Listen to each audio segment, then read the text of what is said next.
और अगला जो प्रश्न है और जरा देखिए, बिल्कुल यूनिक तो है ही नहीं। इसी लेक्चर में, इसी प्रॉपर वीडियो में हमने बात किया है इस तरह के प्रश्न अगर हमारे सामने आता है तो कैसे सॉल्व कर सकते हैं। बट तुम्हारे समझने के लिए, तुम्हारे कॉन्सेप्ट को और ज्यादा क्लियर करने के लिए एक प्रश्न को और यहाँ पर हम लोग देखेंगे और जरा बात करें क्या है प्रश्न हमारे सामने। प्रश्न है, यदि x बराबर 2 है तो बहुपद f ऑफ x बराबर 2x² - 3x + 7a का शून्यक है।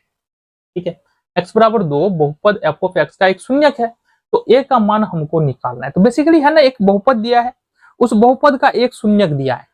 अब जो शून्यक दिया है इसका मतलब क्या है कि बहुपद में जो भी चर है उसके स्थान पर शून्यक को रख देंगे। तो यहाँ पर जो x में बहुपद है ना, तो x के स्थान पर तो ये तुम्हारा 2 आ जाएगा। बट सिर्फ और सिर्फ दिक्कत ये है कि हमारा ये a फंस रहा है, इसी a का मान हमको निकालना है। कैसे, देखना जरा।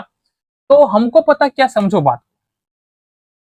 सबसे पहले तो हमारे पास दिया है f ऑफ x बराबर 2x² माइनस का 3x और प्लस का 7, ये दिया हुआ।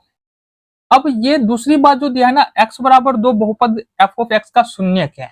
ठीक है, यदि x बराबर 2 बहुपद f ऑफ x का शून्यक है, इसका मतलब क्या होगा, यदि हम f ऑफ 2 रखते हैं तो ये कितना होना चाहिए, 0 होना चाहिए, क्योंकि ये हमको पता है ना कि अगर शून्यक है तो 0 होगा, रखेंगे मान। तो आ जाओ जी।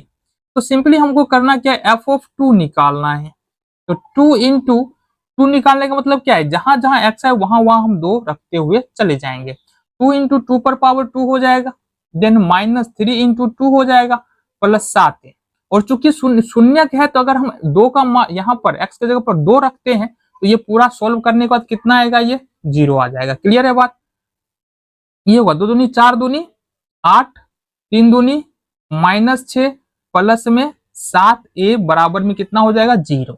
तो देखो 8 में से अगर 6 घटाते तो कितना होता है, 2 हो जाएगा। 2 + 7a बराबर कितना हो जाएगा, 0।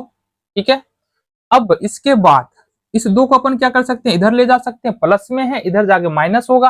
तो 7a बराबर हो जाएगा माइनस का 2, a बराबर हमारे पास -2/7 यहां से निकल के आ जाएगा। तो ये हो गया तुम्हारा a का वैल्यू।